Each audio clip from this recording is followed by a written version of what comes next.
आज हम शुरू करने जा रहे हैं मूल अधिकार भारतीय संविधान में।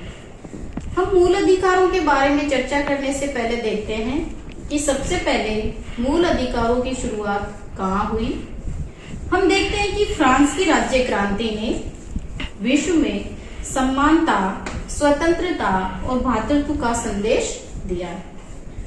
फ्रांस की राज्य क्रांति ने 1789 का जो फ्रांस में नवीन संविधान बना, उसके द्वारा उन्होंने मानवीय अधिकारों की घोषणा की। फ्रांस की राज्य क्रांति ने पूरे विश्व को प्रभावित किया और पूरे विश्व में समानता, स्वतंत्रता और भ्रातृत्व का संदेश फ्रांस से ग्रहण किया। फ्रांस का जब नवीन संविधान बना तो 1789 में नवीन संविधान में मानवीय अधिकारों की घोषणा की गई। फिर हम देखते हैं कि फ्रांस की राज्य क्रांति के बाद अमेरिका में 10 संवैधानिक संशोधन किए गए और इस 10 संवैधानिक संशोधनों के द्वारा 1971 में जो संविधान में 10 संशोधन हुए वो वहां अमेरिका में अधिकार पत्र कहलाए। फिर हम देखते हैं कि फ्रांस और अमेरिका ने पूरे यूरोपीय जो देश है उनको प्रभावित किया, या फ्रांस की क्रांति से या अमेरिका के जो संवैधानिक संशोधन से पूरा यूरोप के जो देश है वो प्रभावित हुए।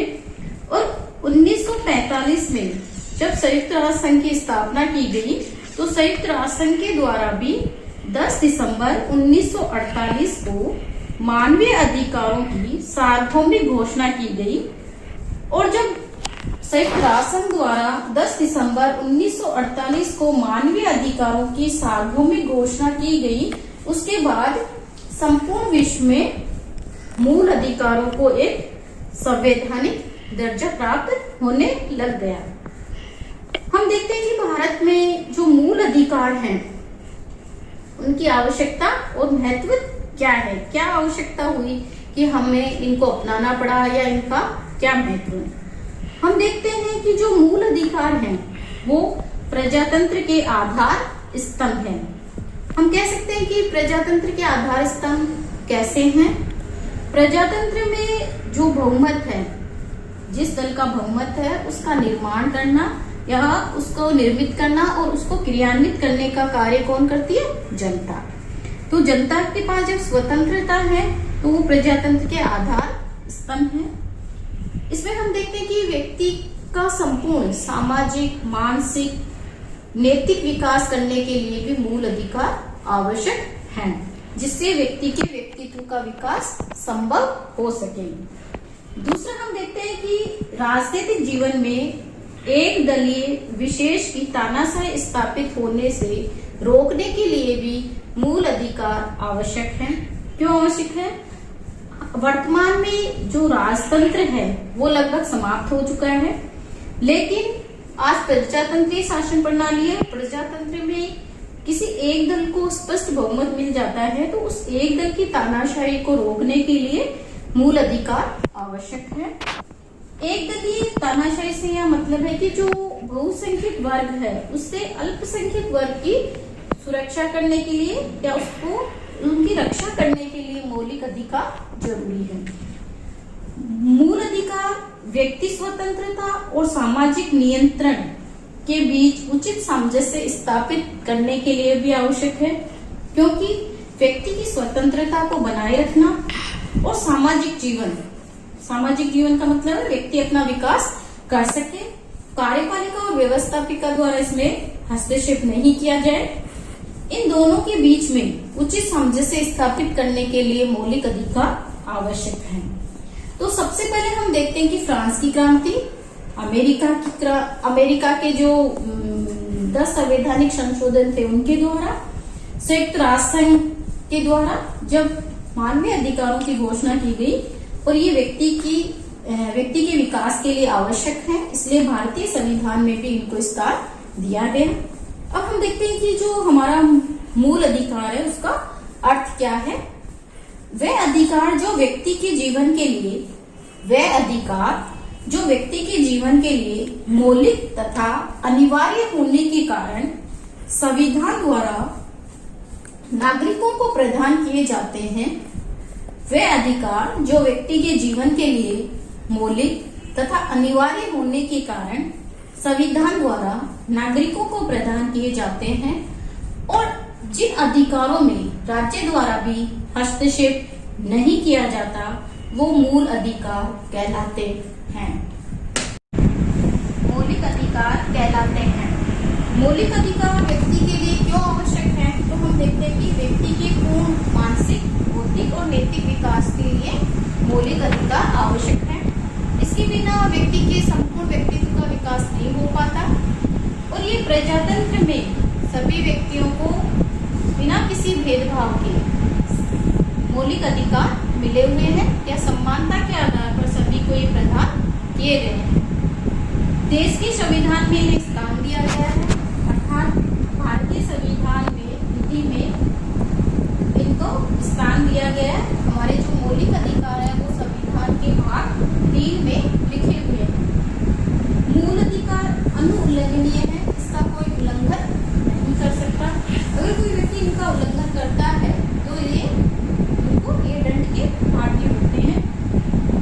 या जैसे हम देखते हैं कि कार्यपालिका और व्यवस्थापिका द्वारा इनका अतिक्रमण नहीं किया जाता, केवल संवैधानिक संशोधन के माध्यम से इनमें परिवर्तन किया जा सकता है।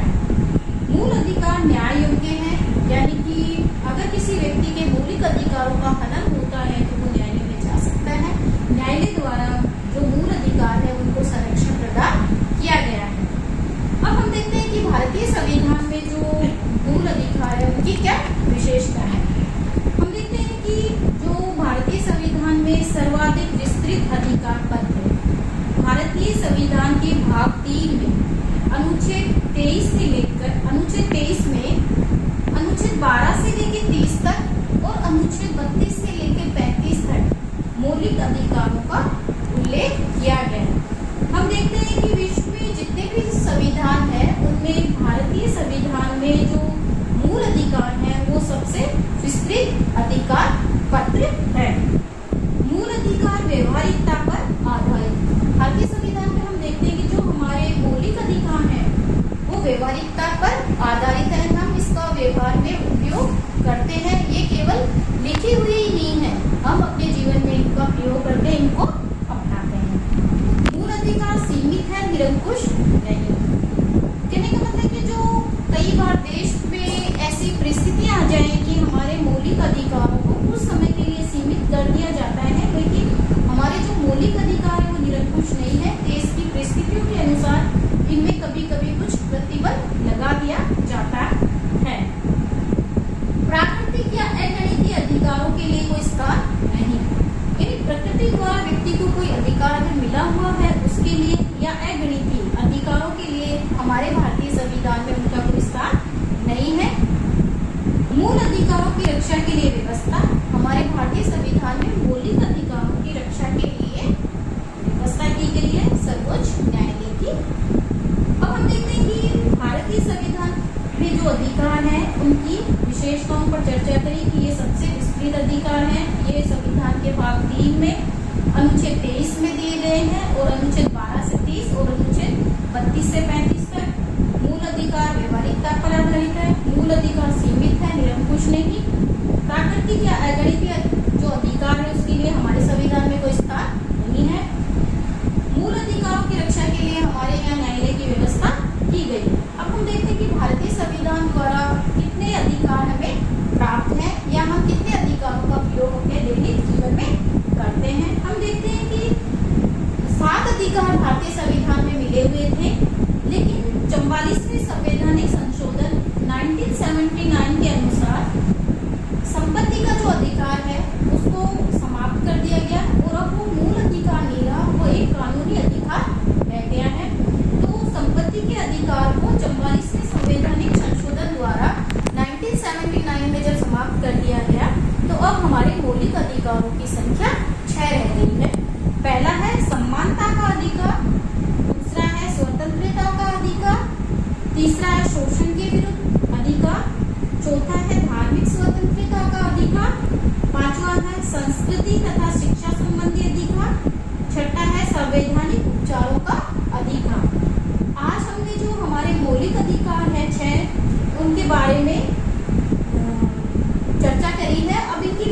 से चर्चा